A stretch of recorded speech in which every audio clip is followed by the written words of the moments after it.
Alright, just sit back and get ready to have the most fun you ever had with an electronic device.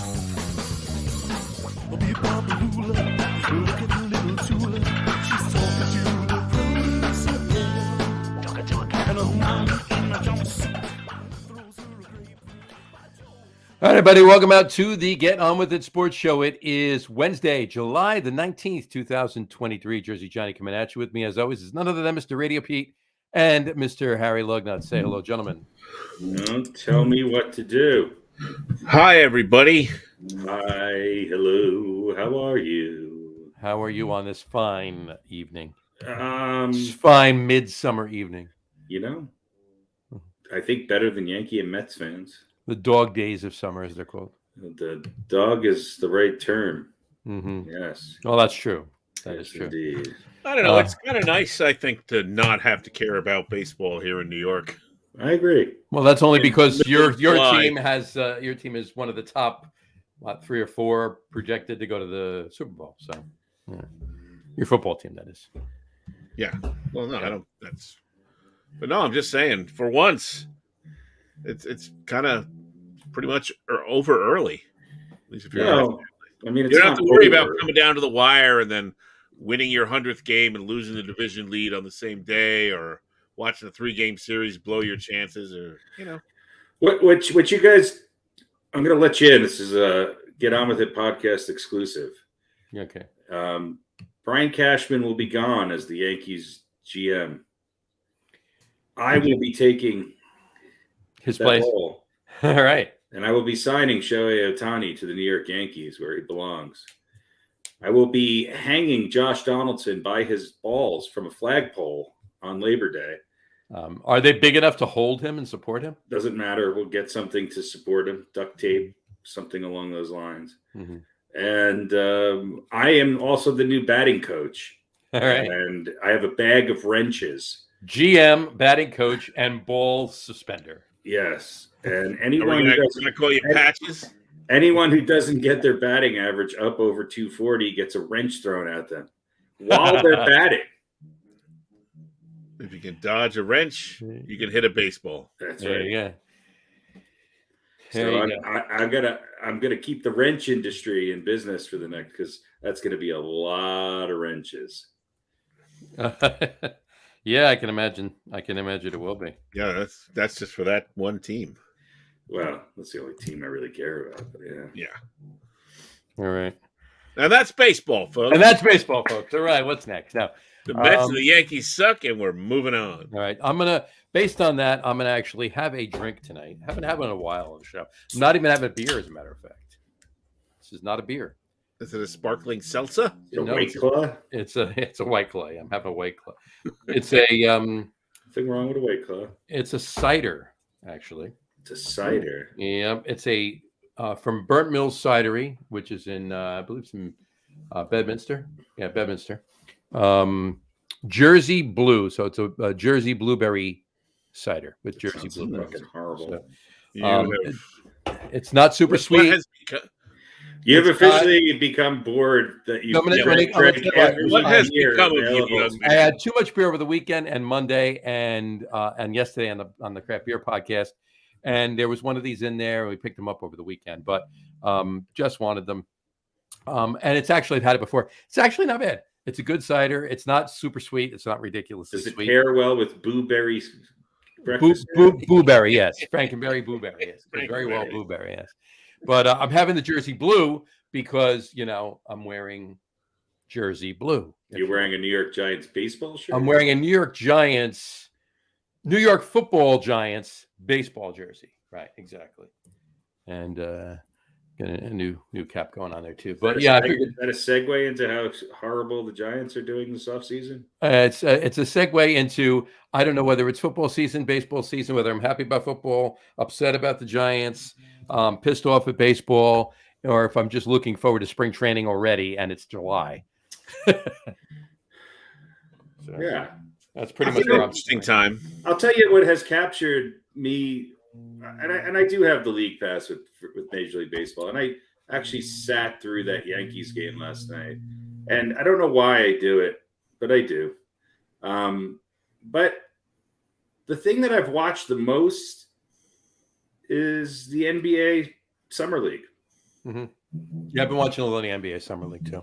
Not that we're going to get in and talk about that tonight, but No, I've been watching some of it. that tells you exactly Right. how interesting Exactly. baseball is right now. Exactly.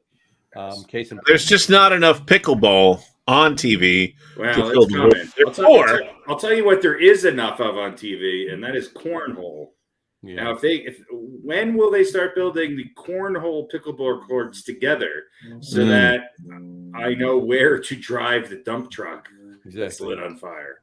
Now, I tell you, on the pickleball video that we put up, the reel that we put up on the Facebook page the other day, it has thousands of views already, so it's actually doing well. People are enjoying it.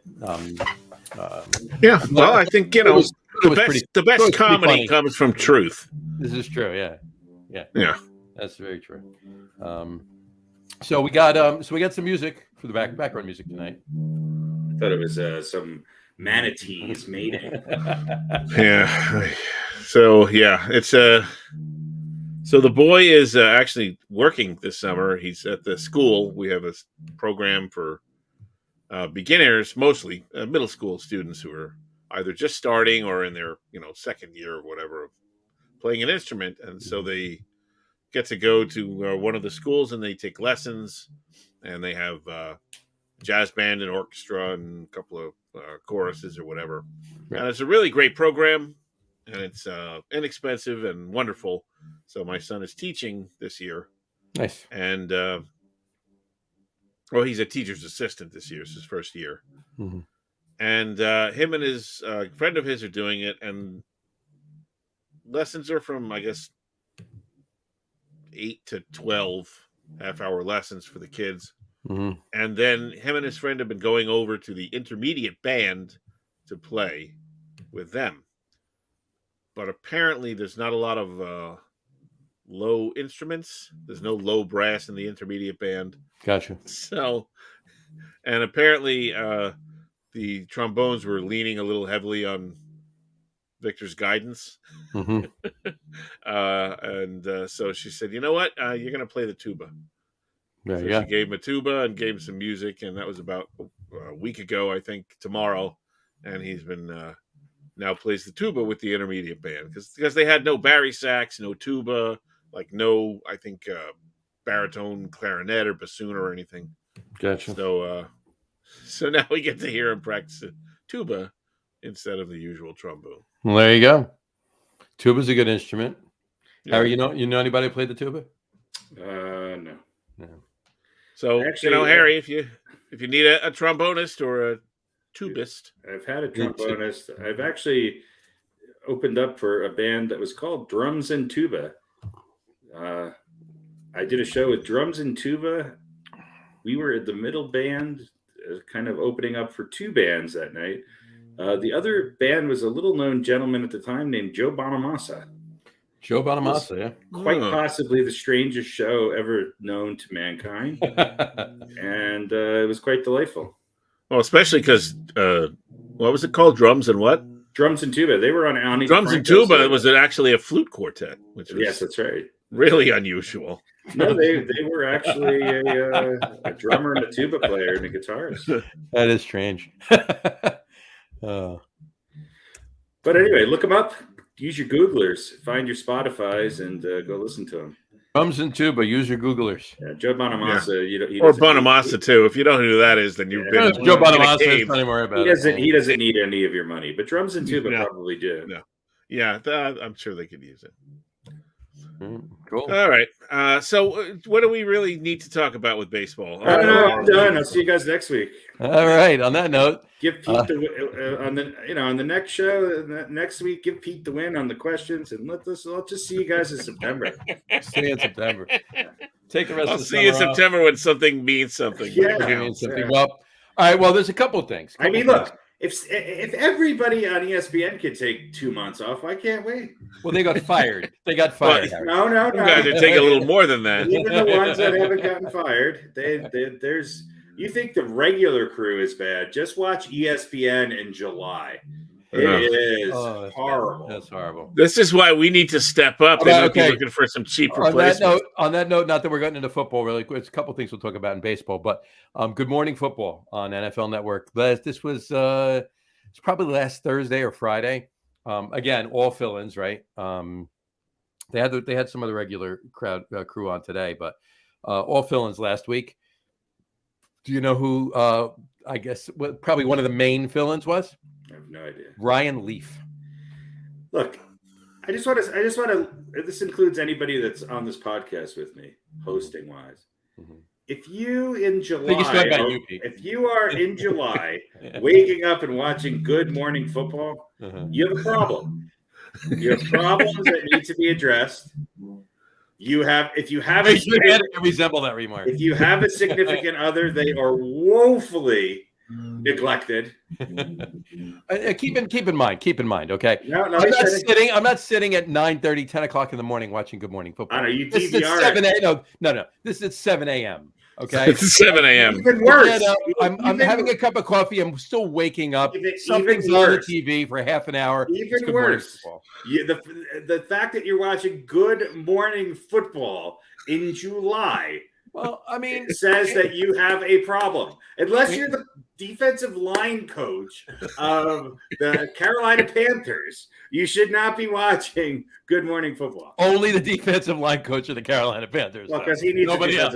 I'm sure they need something to fill in. Yeah.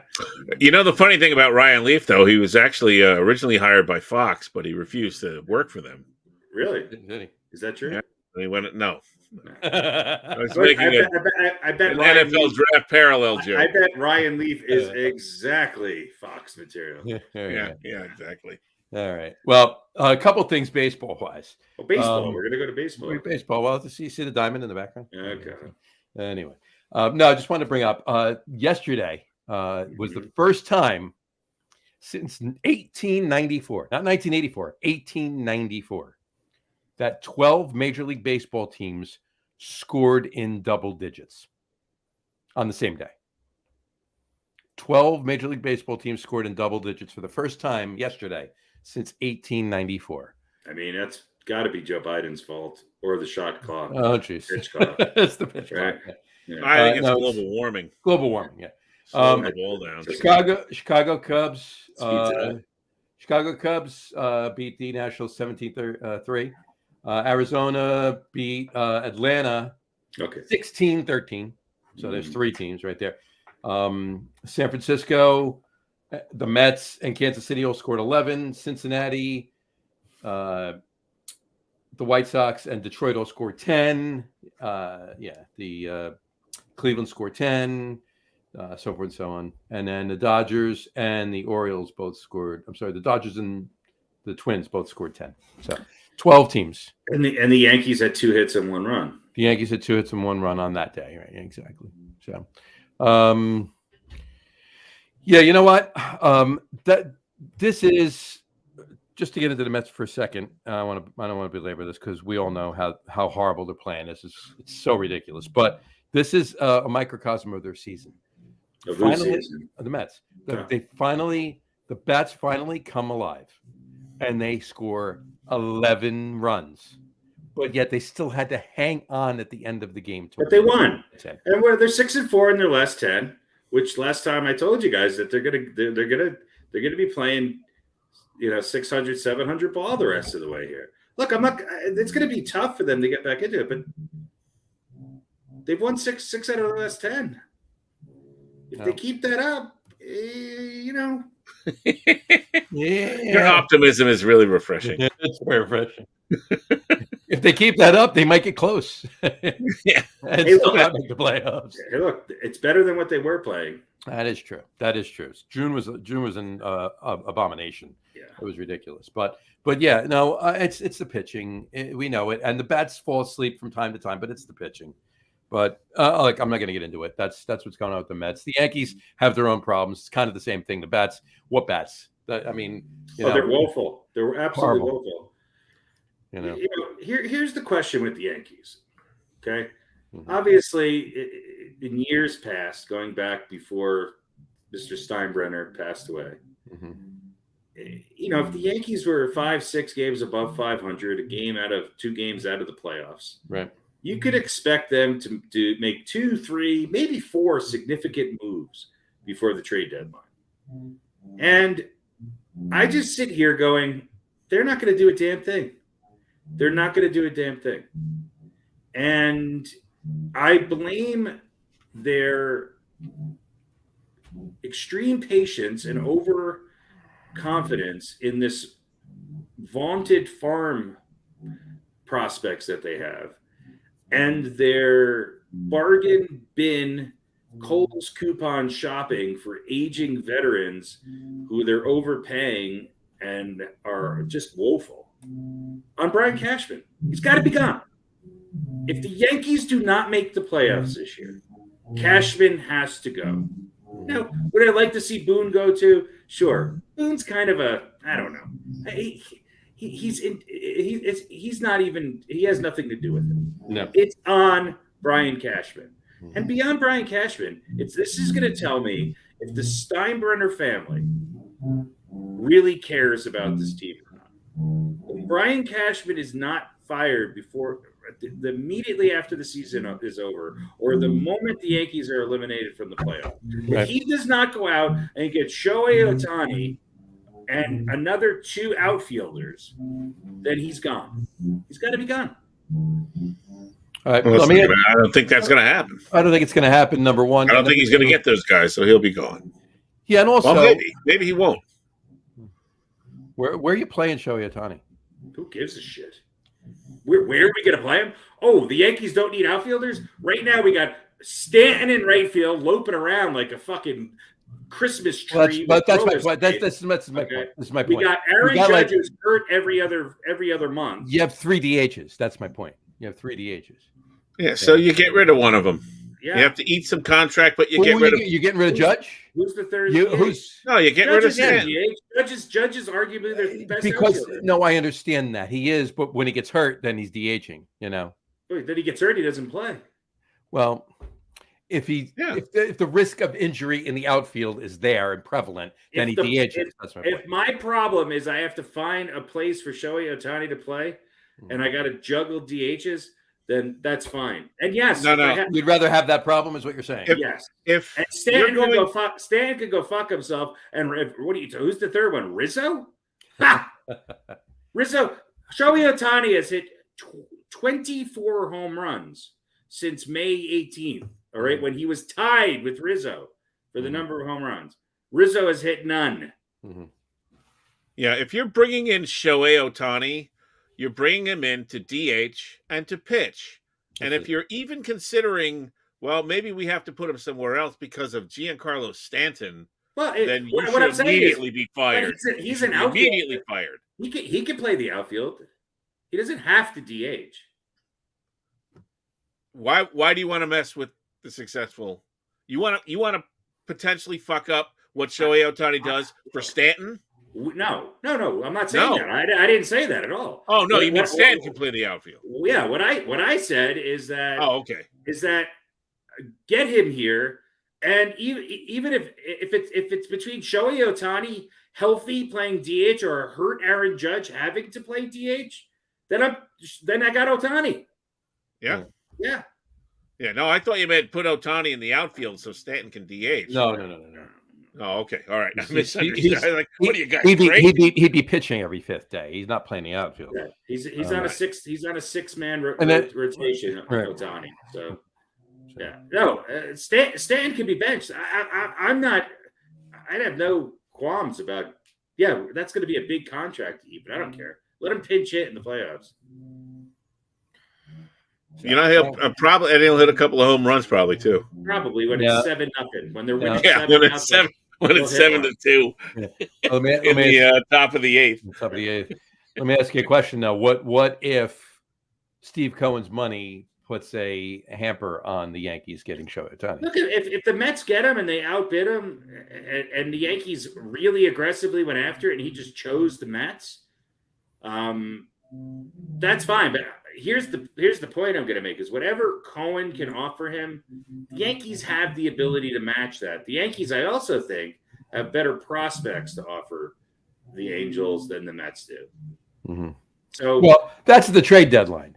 There's no Yeah. saying there's. I'm Right. I'm not necessarily talking about the trade deadline. I'm talking about the the extension or offseason free extension. agency. Right. Yeah. I think he's getting traded, and I think it's got to be with the understanding that it's gonna be a sign and trade or a trade. Yeah, I mean, he wouldn't be traded someplace and then go sign somewhere Unless else. the only team I could see doing that as renting him for a couple months is the Dodgers.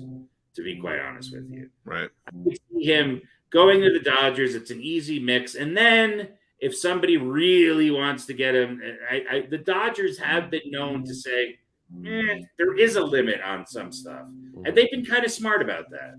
So who knows? But he'd probably also rather stay out on the West Coast than that come has here been to New York. a long rumor that they now say is not true. And from everything that I'm reading, and this is not coming from Yankee channels, this is coming from national media, is that the Yankees are right there in the forefront now of this conversation. There's 5 teams But in the mix. There's 5 teams in the mix. 3 that I think are leading the way. 5 teams in the mix for Shohei Ohtani. It's the Yankees, the Mets, staying with the Angels, the Dodgers. And That's the not going to happen. And the Giants aren't going to happen. So it's the Dodgers, the Yankees, and the Mets. Right. And look, I think the Mets are a great organization, but Shohei Ohtani has a better chance for longevity if he comes to the Yankees. Right. It's just true. Now, if the Mets get him, I'll be happy for the Mets. I'd love to see him play in New York. Yeah.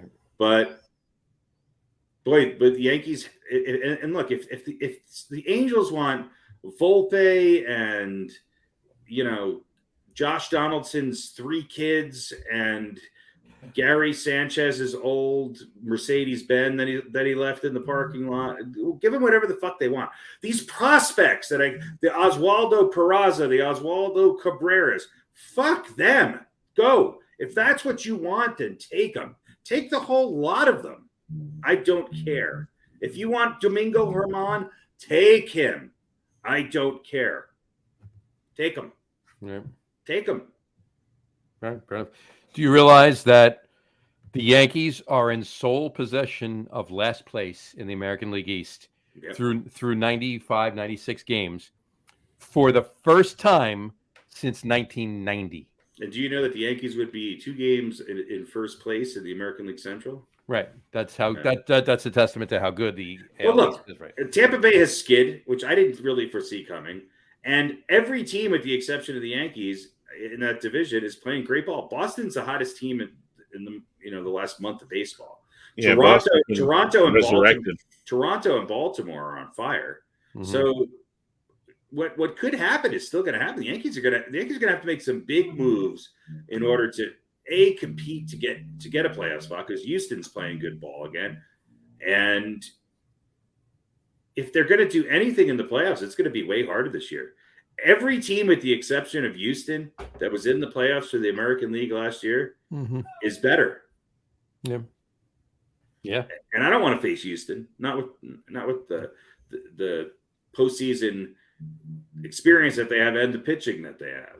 So, but is Baltimore not the best team in the American League East right now? Would Boston maybe second? Yeah. Are the Yankees? Can the Yankees compete with Tampa Bay? No. Can they compete with Toronto? No. They've lost series badly to all of these teams, and so they need to make a big move. Now, obviously, Judge coming back will help immensely. Sure. This is where MVP means MVP. I mean, you could see what they are without him and what they are with him. With him, they are a team that if their pitching holds up, they have a chance to win some games. Without him, they have no shot at all. And some of these young pitchers that they have, Germán pitches a perfect game against the A's. He's not horrible. Severino, who knows what's going on. With the exception of Garrett Cole, which the Yankees continue to blow good starts for him. With the exception of Cole, I watched Rodon pitch last week in person at the game. He's mediocre at best. Mm-hmm. He's not ready right now to step in and pitch playoff baseball. He can't get out of 5 innings against the Rockies.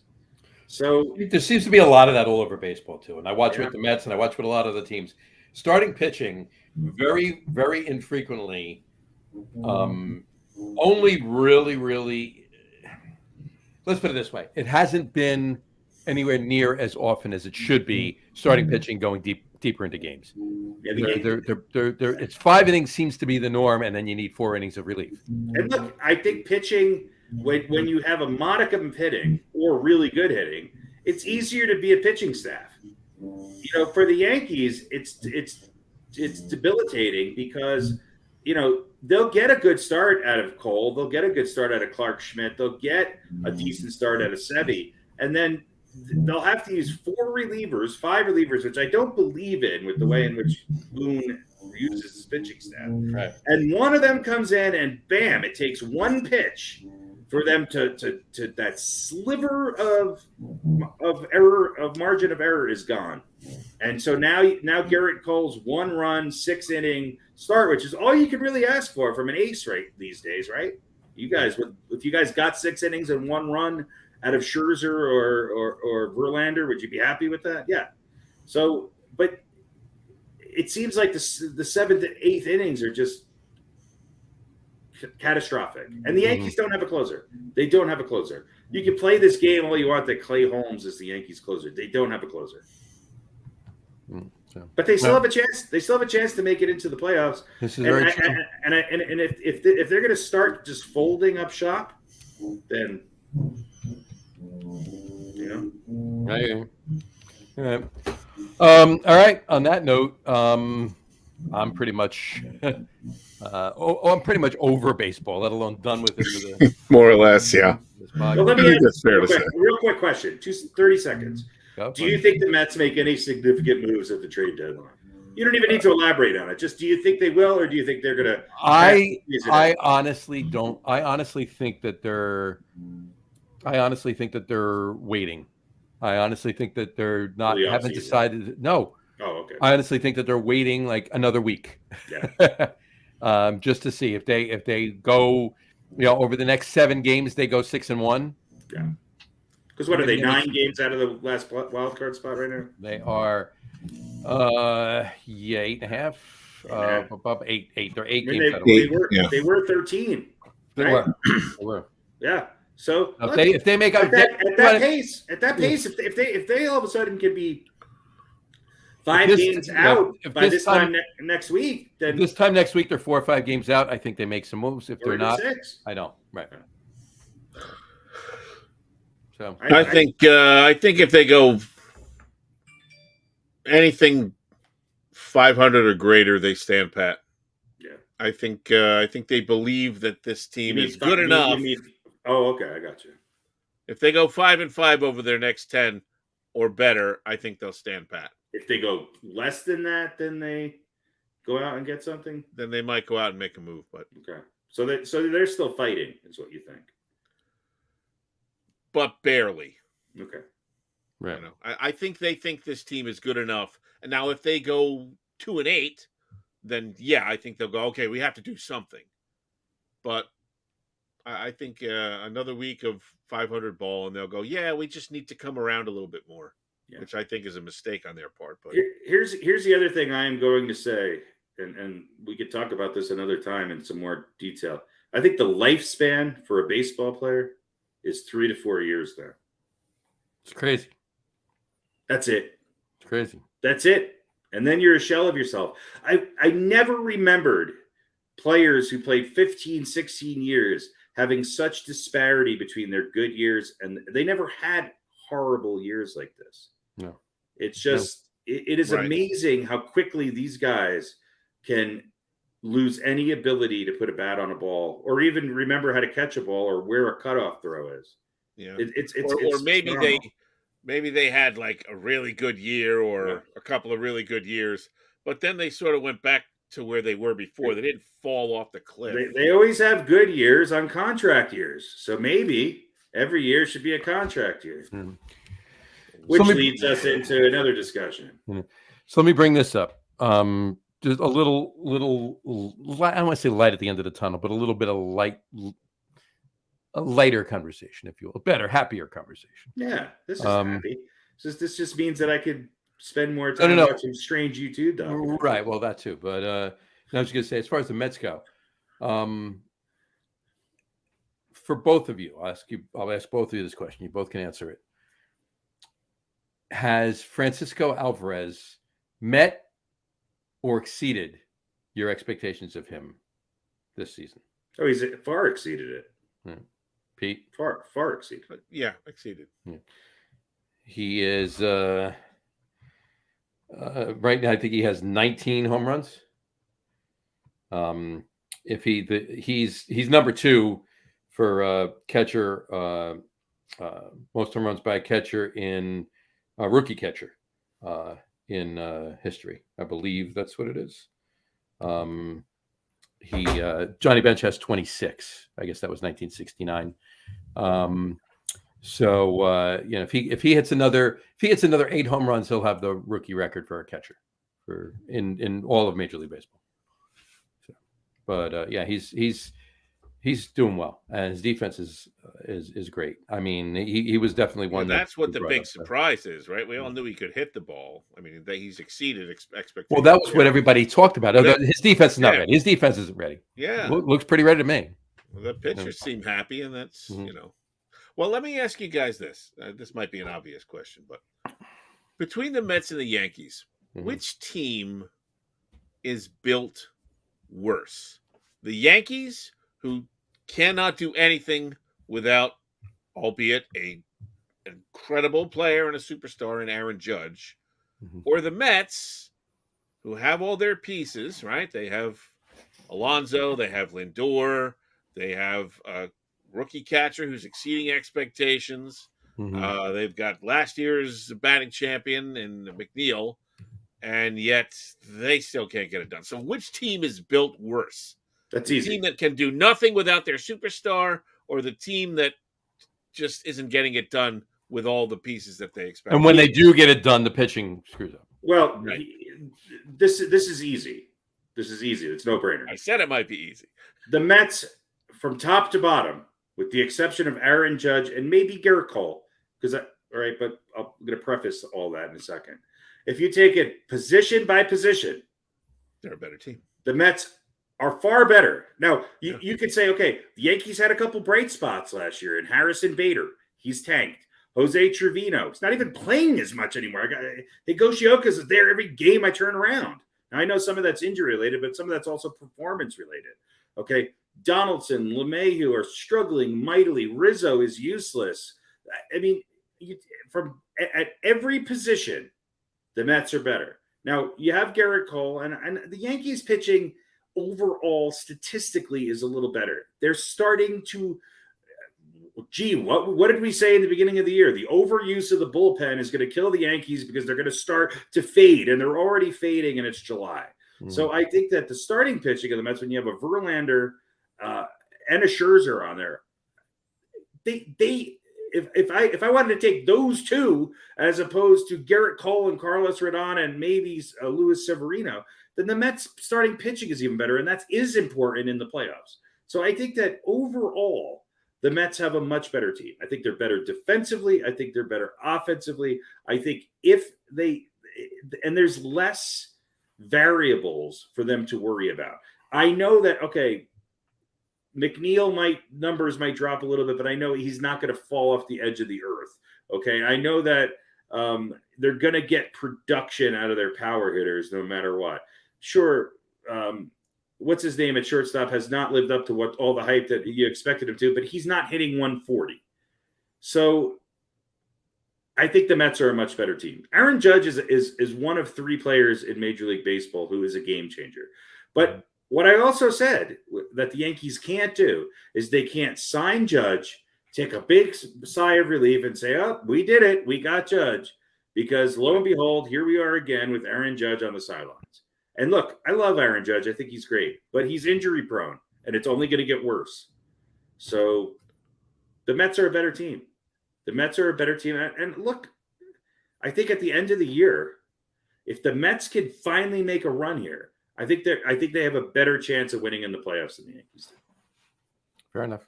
Now, having said that, I think the Mets are underperforming Oh, huge. far worse than Oh, the yeah. Yankees are. Yeah, You know, the Yankees are above 500. The Yankees are not. The Yankees might be overperforming based on the lineup that they have and what they have been given to work with. You know, this is why I don't completely blame Boone. They have some names there, but if you look at that Yankees lineup, and I knew this from the beginning of the year, there are weak spots from top to bottom. There are holes in that lineup. The one maybe bright spot with the Yankees is that Gleyber Torres seems to be having a bounce back year. Is he hitting 320? No, but he's hitting 265 and he's got some pop at his bat, and he's not throwing balls into the right field bleachers because he's playing a position that he understands. So, okay, we'll take that. But everybody else in the Yankees has not had a good year. It's contagious. And from a roster standpoint, the Mets are a way better team. They should be. And yeah, what you said, contagious. Look at the Mets. Nobody hit for a good, 5-6 weeks. I know. But the other thing about Judge and the injuries is one of the things that to me makes Ohtani going to the Yankees like another wrinkle or interesting, because, okay, if Judge is hurt, and he usually doesn't play at all if he's hurt, but what if he can hit, but he can't play the field? Well, then what do you do with Ohtani? Well, now you've got now what do you do? Now Ohtani might have to occasionally play in the field, and if he doesn't, if he doesn't, then that's fine. The other thing that I think eventually in the next couple of years will have to happen, Aaron Judge, when he's on the field, is a great outfielder. He's a very good outfielder. He has a great arm. He has good range. First base or something, maybe. He's got to play first base. Yeah, you got to stick him at first base. Well, who is he replacing? The Yankees' best first baseman plays second and third base more than he plays. I mean, Rizzo is the worst. I told you guys this. We could have had Matt Olson. No, we got Anthony Rizzo. It's just horrible. Mm-hmm. Yeah, horrible. And look, maybe that's the solution. Maybe that's a way to keep him on the field, keep Ohtani DHing, and there you go. All right. I think I'm good with baseball. What do you think? Yeah. But I'm telling you this. Until we get to are they for real? Since we last talked, the Mets have made up 5 games in the wild card. I'm telling you this. By a month from today, the Mets will be within 5 games of that wild card spot. I would or 4 games with it. It's gonna have to be like 3 games to be getting closer, because then it comes down. It's easier to make up games now in the end of July and August than it is in September. So, well, what I'm saying is that they'll still have half of August and most of September. So I think they're going to make it close. I think they're going to make it close. All right. Well, we will see. We'll see. All right. Let's talk football just for a couple minutes. Pete, you getting excited for your Jets? No. The consummate pessimist. They're the Jets. The Jets are planning to release Denzel Mims if they can't find a team to take him in the trade. Yeah, well, he wasn't happy, and we don't need anyone who's not happy. Maybe him and Evan Fournier can get a 2-bedroom apartment in Milwaukee or something. That's possible. Yeah. And he'll play for the Milwaukee football team. Green Bay's right there. It's not too far. It's about 3.5 hours away. So. Anyway, in any event, they'll the Patriots and the Steelers are considering it, but the Jets clearly have enough receiving options for Mr. Rodgers. I'll say this: I'm excited about the possibilities. Yeah, no question about that. No reason you should. But I can't. I can't suspend. I'll believe it when I see it. Yeah. Not even for Aaron Rodgers. I'm right. I understand what you're saying. And on that note, let's get to the 400-pound elephant in the room. What are your thoughts on the Barkley situation?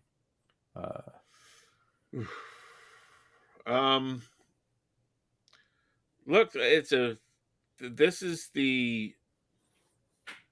What's the word I'm looking for?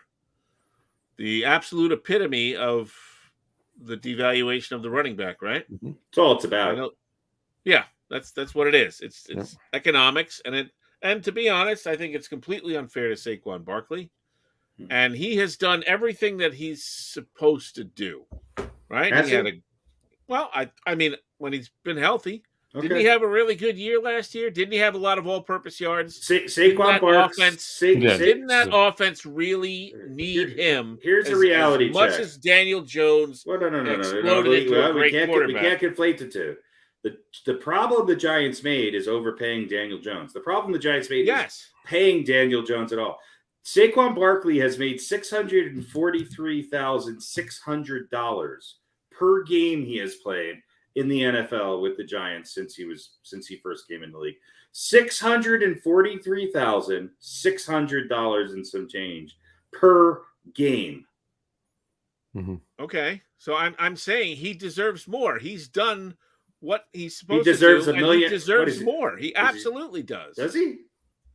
I think so. I think he deserves. Let's put it this way. You don't think he deserves a little bit of a better payday?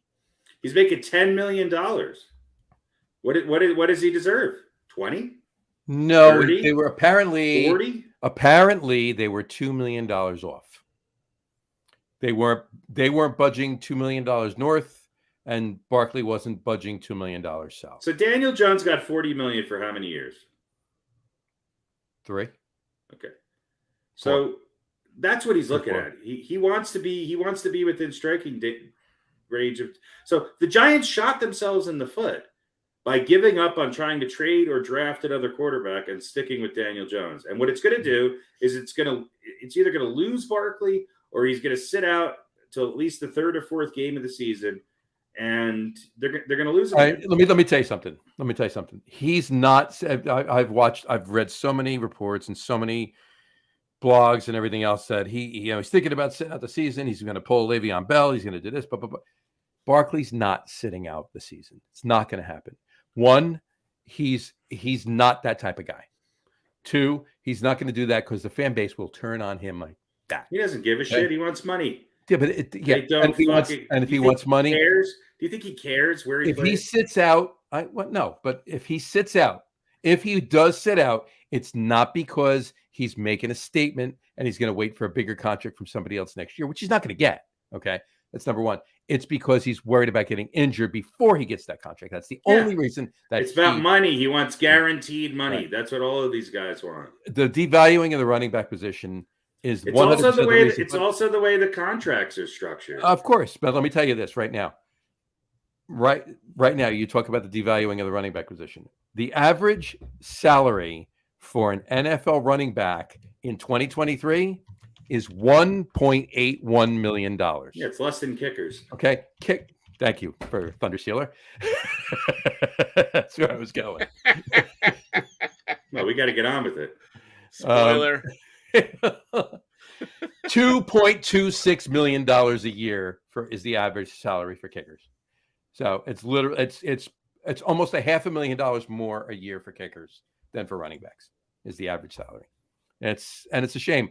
And it's because the NFL has turned into a let's score 3,000 points a game industry. Pass the ball. Let's hand it off now. And then pass it. So we know the reason. But I agree with both of you. Just because the running back position has been devalued, I understand what Joe Schoen was doing. Keep in mind, they offered Saquon Barkley a contract back during the bye week last season, and it would have guaranteed him money, and it was a multi-year deal. He said no. They offered him another contract, which raised it above, I think it went up to almost $13 million a year, and it was $22 million was guaranteed, and it was a third-year option, blah, blah, blah, blah, blah, but only 22 was guaranteed. He said no. He said no 3 times, maybe 4 or 5 times. Yeah, he gambled and he lost. But the problem is they were $2 million apart. And that's what gets me. If that is true, then that's what ridiculous. He's done for the Giants. Yeah. Give him $2 million. Well, I mean, it's not like we're talking when we're talking football money, $2 million is like $5. You know what I mean? They were $5 away. Give them the fucking $5 bill, pat them on the back, say, thank you very much for sticking around with us. You want to be a Giant for life? Let's do this. What? $2 million? That's why I'm saying, if it's true, if that's true and not just a bullshit report, if that's true, they should have just given him the money. They should have. Why? What, $2 million? What are they looking to pay him a year? I need to know the numbers. Is Saquon Barkley better than Christian McCaffrey or Alvin Kamara or Derrick Henry? But he's not looking for $10 million a year. Yeah, he's not looking for that $2 million. That was $2 million, not $2 million a year. $2 million over whatever 3 years. All right, so it was a very small amount of money. Plus, they're talking around $13 million. Christian McCaffrey's making over $16 million a year. Christian McCaffrey is making $16 million. Yeah, so he's. And there's only two people making over 13. That's Kamara and McCaffrey. Dalvin Cook's making 12.6. Derrick Henry's making 12.5. And who's a better running back, Saquon Barkley or Alvin Kamara? I think Alvin Kamara. You do? Yeah, absolutely. Really? Yeah, in today's NFL, especially with Daniel Jones, the ability for him to catch the ball. I mean, Saquon's good out of the backfield, but he's not great. I'll take Derrick Henry over. My point being is that woe is Saquon Barkley. This is what it's like. All right, it's just $2 million. It's just $2 million. Now, I'm not saying the Giants have everything properly at hand here, because I think they've ruined the team by paying Daniel Jones the money that they paid him and the commitment they've given. What were they going to do? Get another quarterback. Where? Anywhere. Anywhere, because they're a dime a dozen. You can grab one that's good. Well, if Saquon Barkley's so valuable, then he doesn't need a quarterback. But then give Saquon Barkley $16 million a year and have somebody hand him the ball. The quarterback position is clearly much more valuable of a position than the running back position. All right, think about it for just. But it's not, obviously. Right? Look, we know how you feel about Daniel Jones. And let me finish my thought. Let me finish my thought. The Giants gave $40 million to a quarterback who might not be top 20. All right, let's just say he's top 15, and they're skimping on $2 million, as you just said, of a definite top 10 running back.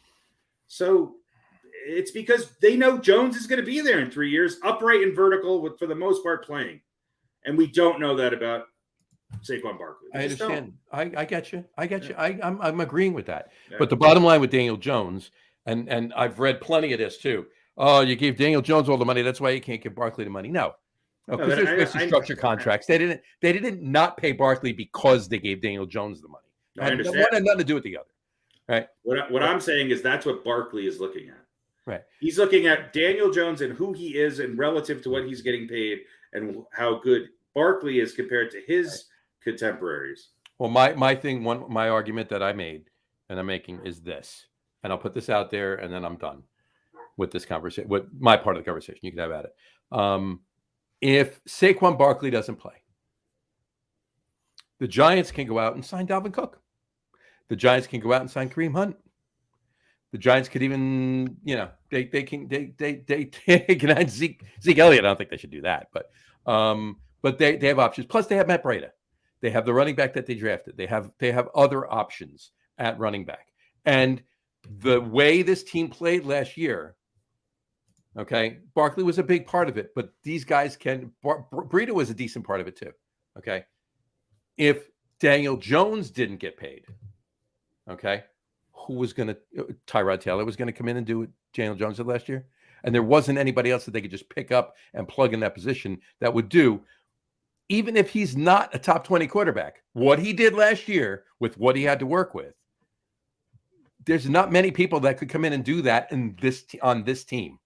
My point is, whether or not you agree with the fact that Daniel Jones got the money he got, he almost had to get the money he got because they needed to keep him. They didn't have a choice. They do have a choice with Barkley, and it sucks, but they do have a choice with Barkley. They don't need Barkley as much as they needed Daniel Jones. They are now committed to Daniel Jones for the rest of the, what I would say, prime years of Saquon Barkley. Mm-hmm. So if they were not, if that's what they were doing that for. Mm-hmm. So let me ask you just a very simple question. Mm-hmm. Don't you think, broadly speaking, that Saquon Barkley and Dalvin Cook are equally as important to their two teams? Sure. Okay. So Minnesota let go Dalvin Cook. Okay, right. They goodbye. They just weren't even going to negotiate with him. He's he's as good as Barkley, right? Let's just say as good, equal, close. Mm-hmm. He's still not signed, and maybe might wind up on the Patriots. Who knows? The Broncos, probably not. No one is willing to pay these guys this money. And so it's nothing personal about any of these guys. So if you're a running back and you want to play, there is a cap on how much you will get paid. Right. Yeah, I agree 100%. We got a comment in from Mr. David Scardino, and his comment is, how about them Cowboys? They're just as they were last year. They're going to overpromise and underdeliver. Is anybody really concerned about the Cowboys this year? Come on. I saw, I think CBS Sports posted it. I was looking for it a minute ago. I couldn't find it, but I can tell you what it was. They ranked all the NFC teams, different tiers. Top tier would be, Super Bowl contenders. Mm-hmm. And there's 3 teams in that mix. All right. In the East? In the NFC. In the NFC. In the NFC. What 3 do you think it is? The Eagles, the 49ers, and the Cowboys? Yeah, that would be correct. That's the 3 that they picked. All right. The next tier down, right on the cusp or something like that, they called it. Right on the cusp of the Super Bowl.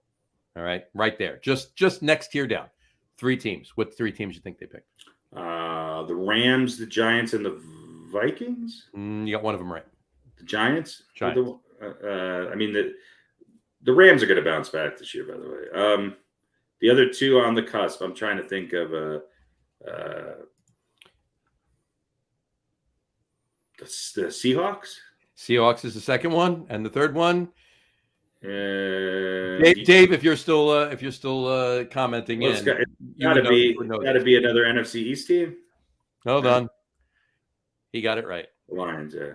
Watch the Lions this year. Yep. Yeah. So it's the Giants, the Seahawks, and the Lions are right on the cusp. That's what he said. So, and then obviously there was 6 tiers out of the 16 teams. But the Giants are in they have the Giants and the Lions and the Seahawks in the second tier. So yeah, there you go. But hey, look, stranger things have happened. I thought this was interesting too. I just saw this today. 43% of Daniel Jones's passes last year were thrown under pressure. That's the second most in the NFL. Yeah. So maybe they should take that Saquon Barkley money and get some linemen. I don't know. Well, that would make sense, right? Well, the Cowboys have an all-pro guard that's holding out for them. I mean, look, this is more than just it's a conglomerate. Obviously, you can't play football alone. So, right. Look, I'm not saying Saquon Barkley is not a great running back. I think he is.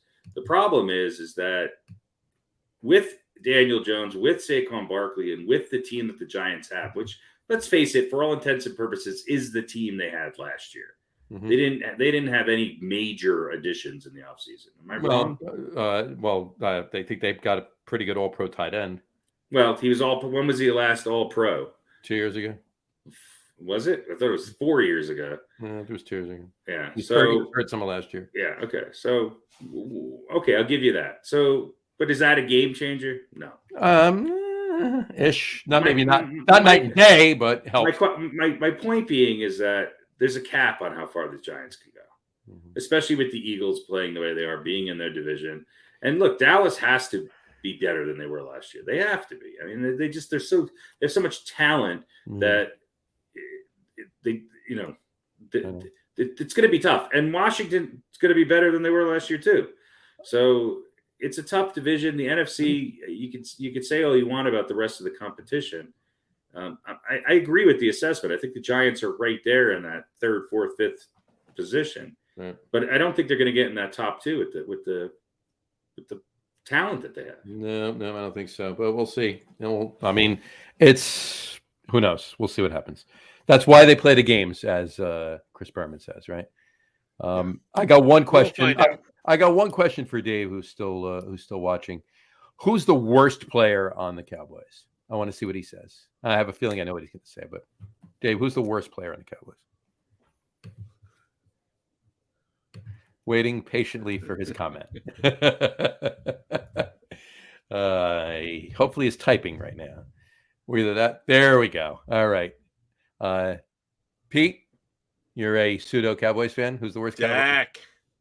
There you go. Dak Prescott. There you go. Yeah, I think there are certain Whoa, ways. whoa. He is not the worst player in the Cowboys. Well, coming from two Cowboys Sorry, fans right guys. there, they both agree. Yeah. I think in the purest sense of the worst player, no. I think as far as what he gets paid and what he's supposed to be doing versus what he does, you could kind of make that argument. True.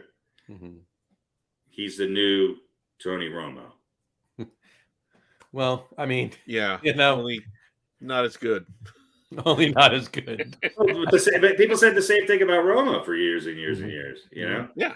Well, so you're saying the last good quarterback the clutch. Cowboys had was Drew Bledsoe? Troy Aikman. I was kidding with the Drew Bledsoe.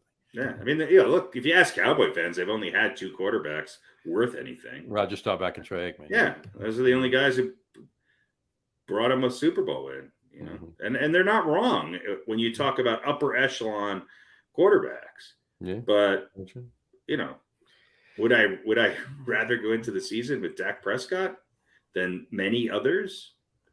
Yeah, probably.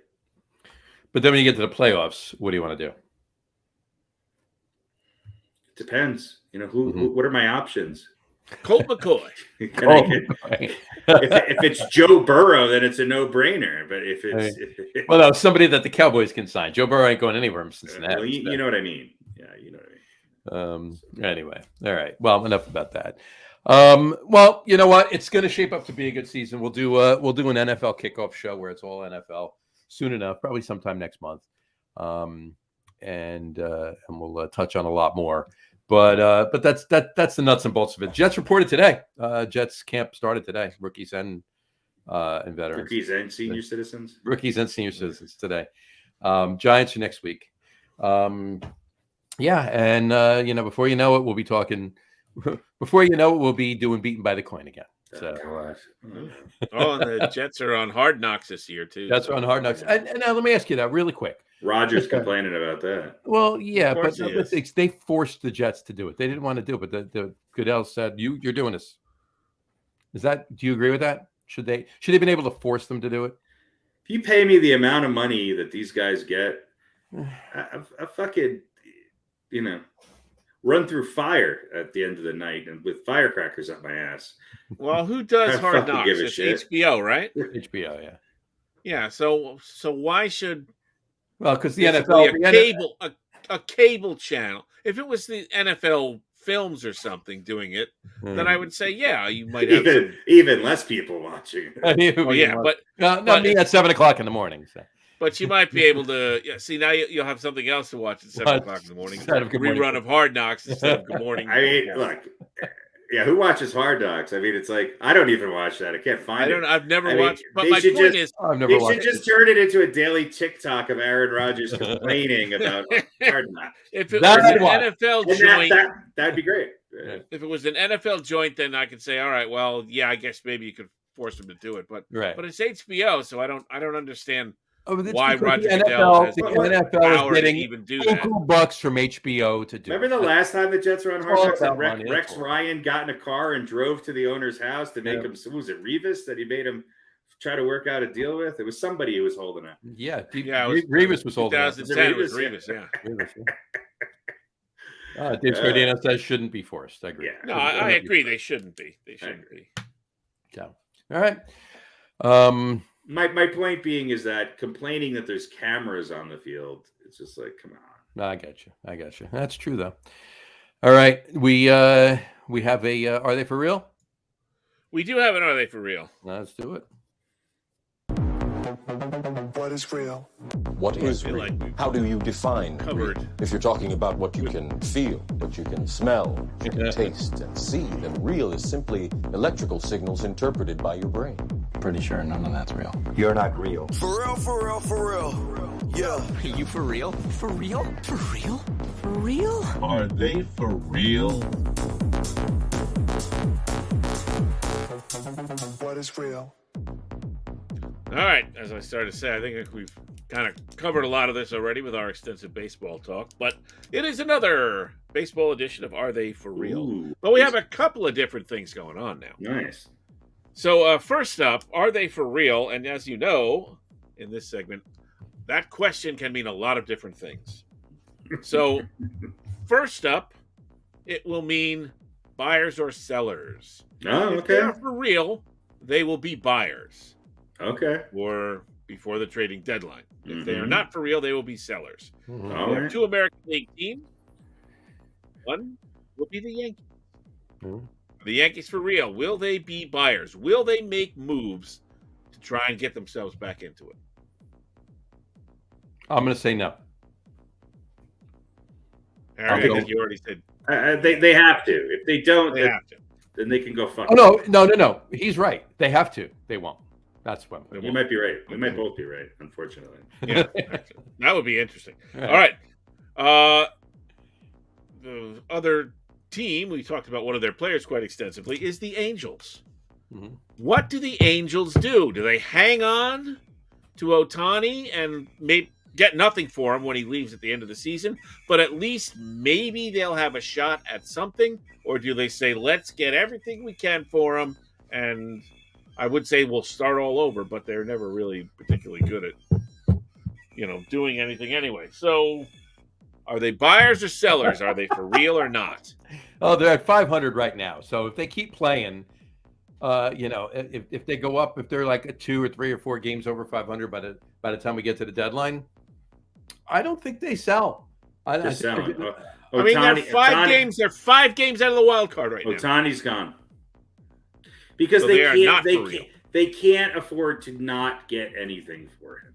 Right. They just can't afford it. But it So depends on who he's going to be, and it depends on what the team's going to want too. And they're only teams that are going to give them anything that they A would want and B they'd be willing to part with would be The Yankees, the Mets, the Dodgers. Probably you don't think the Braves will go after him too? I mean, all the teams that consistently give up things and get trades done. Right. So he's gone. And look, I think the Angels might be better off for it in the long run. I would love to see him stay in Anaheim because I like when guys stay with the team that they're brought up on. But he knows he's gone. The Angels know they're gone. Well, Everybody knows he's gone. If Shohei Ohtani and his interpreter sat down with Mike Trout at all, Mike Trout's probably saying, "Get the hell out of here." Yeah. You know. Don't get locked in like I did. Yeah. Dave Scardino weighed in. He says Yankees are for real, and Angels will deal him. Yep. All right. I think we're all kind of in agreement here. Okay. Next up in the National League, our beloved Mets. They're not for real. Will they make moves, or, as I have said, they will kind of stand pat and go, I think we're good enough. They're just need to not play doing better. They're not going to buy anything. They're not going to sell anything. They're doing John says, right. no, they are not for real. I think Steve Cohen loves to. I think he's an action guy. I think the Mets are going to make a move. And look, if my gut hopes that the Yankees get Ohtani, but if I had to bet something serious on whether or not the Mets or the Yankees would get him, I'm going to put my money on the Mets. So Well, now if the Mets don't get him, do they go for someone else? Not asking yeah, for I think the Mets will make some moves. If they don't get Ohtani, I think what you'll see is the Mets go after a pitcher, maybe a starter, maybe a middle reliever. There's kind of set.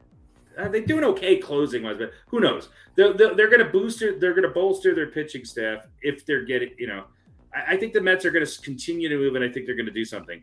What I think they're going to go after if they don't get Ohtani are guys who they can trade and have 2-3 years on a contract. So they have them for next year, and they're not doing this whole rent a player and hope to re-sign them. Right. Scardino says they'll do something small. Yeah. With the New York Mets. All right. Well, Mets gave me a heart attack last night. They will do something small. Absolutely. Agreed. All right.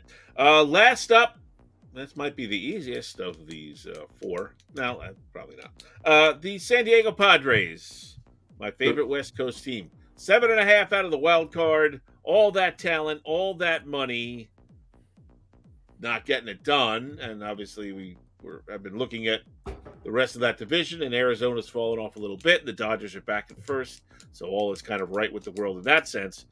Are the Padres? Do they say we're going to make a move? We've done this. We're doing this. We need to keep doing it until we get it right. Or do they go, let's just play out the rest of this year and then we'll talk? No, they're gonna make moves.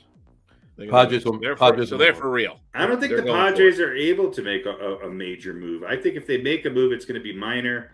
And I think if they make any move, it's going to be in the offseason, not for the trade deadline. I don't think they really – the way in which they're playing and the way in which this team is coming together, I don't think this is something that looks like it's going to turn around over. Well, it's a little difficult too. Look at the division they're in. Even Arizona is playing lights out right now, and the San Diego is they're 7.5 games out of the wild card. They're half a game over the Mets in the wild card, right? And they're 10 games back in the division. So it is just as tough this year anyway of a division.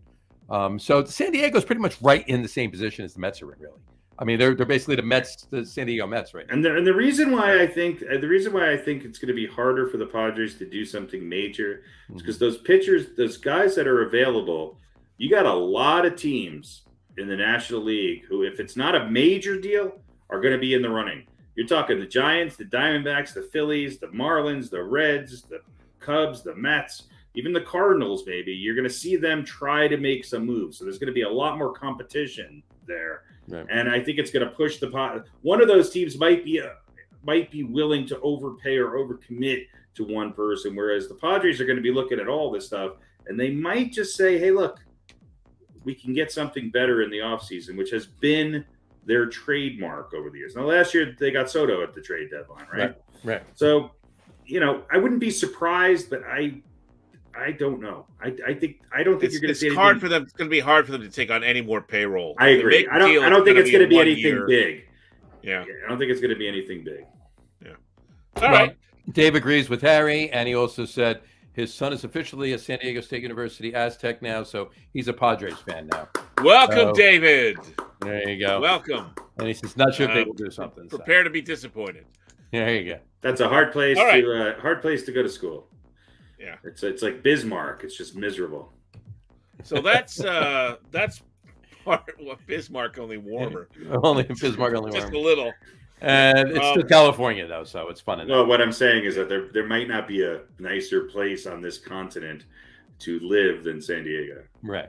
that was my way of using sarcasm and irony. Irony, right? Exactly. That's so unlike you. I didn't get it.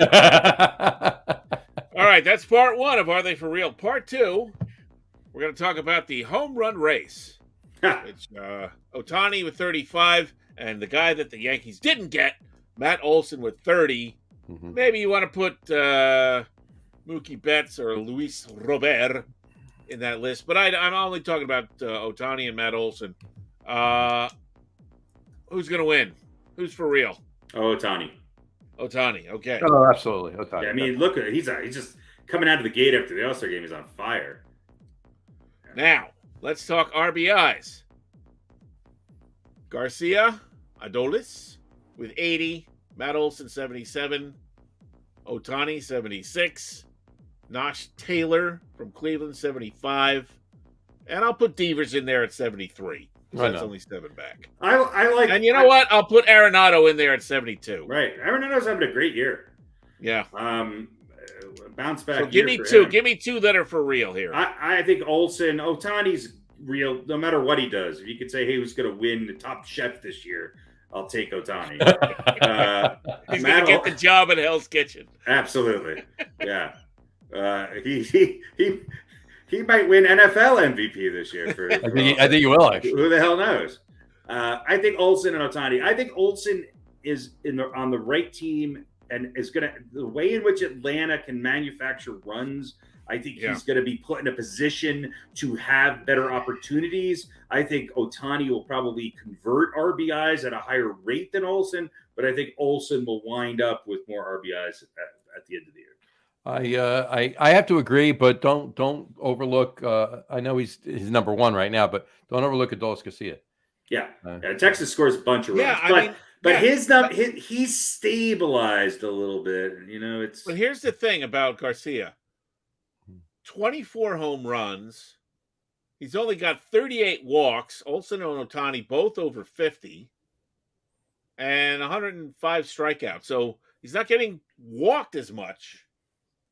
His on base is about 30 to 60% points lower, but yet He's driven in 80 runs already. So Mhm. I don't know. I'm gonna have to. I think I'm gonna. Man, I think Ohtani is gonna go somewhere, and his numbers are gonna go up. So I'm gonna have to say Ohtani's for real. There you go. But yeah, him and Olsen, I think are the two best guys, Fair enough. All right. two best chances. I would like to point out that is that it? That's it. I would like to point out this is the first time that we've outlasted the music in Are They For Real? Oh, it's about a 10-minute bet. Right? Well, it was a 2-parter, Right? Yeah, that's true. and we had And we had 4 of us. it's 4 of us. We had Dave 4 of weighing in too. So There you All right. No all right. show next week. See you later. go. We'll have a show next week. All right. Anything else, gents? Here's one thing I just want to say. Aaron Judge is still tied for 17th in the league for home runs, and he hasn't. He's still leading the Yankees in home runs. Here's another interesting fact. This is Gary Sanchez is gone, so I need somebody to beat up on, which is now obviously Josh Donaldson. Josh Donaldson has 10 home runs.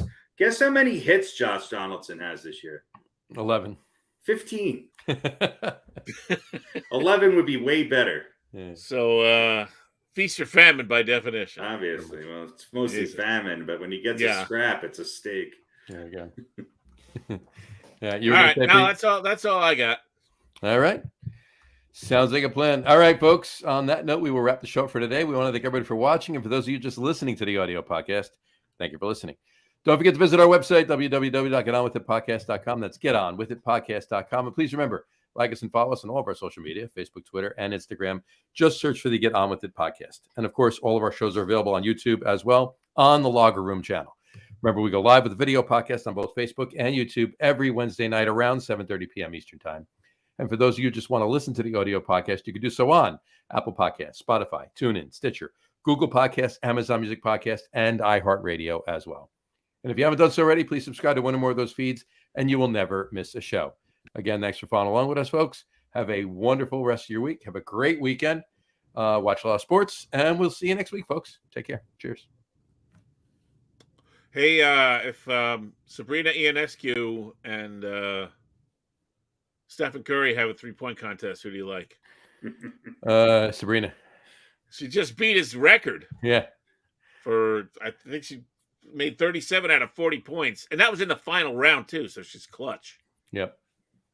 I'd like to see that. Steph Curry is transitioning to golf. So yeah. Well, he's got to do something when he retires. Exactly. Yeah, when he retired, he's older than I thought he was. He looks like he's 26. Yeah. He's got that Ralph Macchio thing going on. He'll probably play till he's 45. He'll have 9,000 more 3-pointers than anybody else in the history of the NBA. I was going to say any younger people watching or listening to the show not getting the Ralph Macchio reference, but everybody watches Cobra Kai, so they know who Ralph Macchio is now. So there we go. It's Macchio. But yeah, I agree with you. I'd take Sabrina. I hope they go head to head. They should. I think they should. That'd be great. That'd be great. A lot of fun. If we can go back, I don't know if she plays golf, but can we go back in time and have 1985 Larry Bird with his warm-up jacket still on? Actually, I heard 2 guys talking about having like an old timers home run derby. Oh God!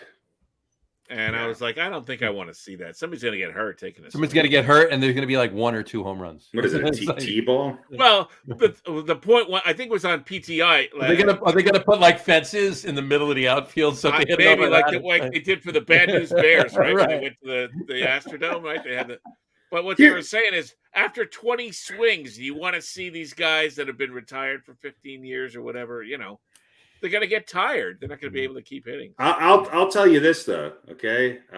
Take Reggie Jackson as he is right now in October, put him at the plate. He's going to hit for a higher average than Oswaldo Cabrera or Josh Donaldson. Definitely higher than Josh Donaldson. I would agree with that. Yeah. I mean, the Yankees just need to re-sign Don Baylor and have him get hit by a pitch every 4th at bat. There you go. 3-point contest, yes. All-star generic home run derby, no. I don't want to see any more old timers. All right. Yeah, even the 3-point contest. All right, folks. What's old timer?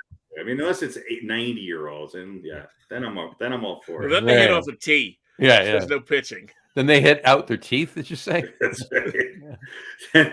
Then it's They have to take out their teeth before. actually it's Hit out their teeth and hit off a tee. Right? what it is they keep hitting home runs, but the last one that didn't have to leave to pee wins.